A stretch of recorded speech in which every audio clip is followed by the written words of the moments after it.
abatanaba itakara bazikire bahurire babiri nibatimbe feza omuricha muhungo mu district ya Bushenyi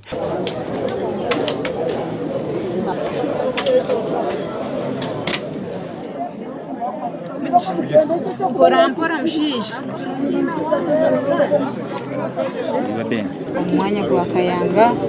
abantu batanu bona bakwaturwayo aba bari mu Cyokoro ari abantu mushanju babiri biruka hasigara y'abantu batanu tumarira kumarira cyangwa gwaguriye hanze umucina ati ekikanga bonto cyaberaho ekisika kiza turabataye bitu bagama ngo ekisika cyagwa nitwe twiruka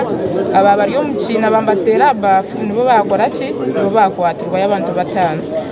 konka abandi barigayo ndaryana nanayikora nanasitami kuna sitami ati ngamurona nikora onti ndegeze bafu atajindengeze atwinjite kama atkunshoho kunja ati parabaja ngo kitaka cy'abatera ngo kitaka ati mpinduka ndebe nyuma ndebe nyuma ati bari kitaka kije cy'abatera njye cy'abatera nimbare konka inshonga kezi bezitaka biro tukora mu bakora kafeza kabo babisama kagabo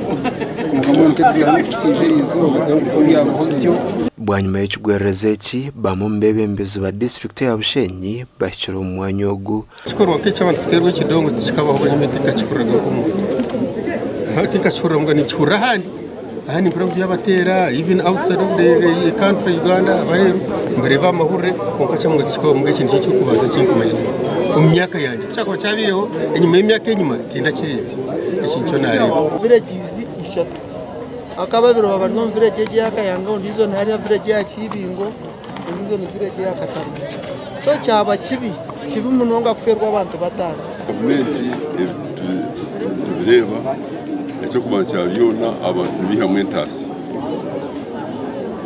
konka mesade bakukozesa tunungi konka niyo kipa niyo ekwari sentenche abo kuba abantu bakutimbe feza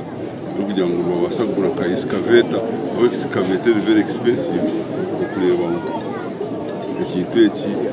cyakora omumbafiira sigira abana batano ondije abira amazire biro binatahize kandi abandi babiri n'abasigazi bato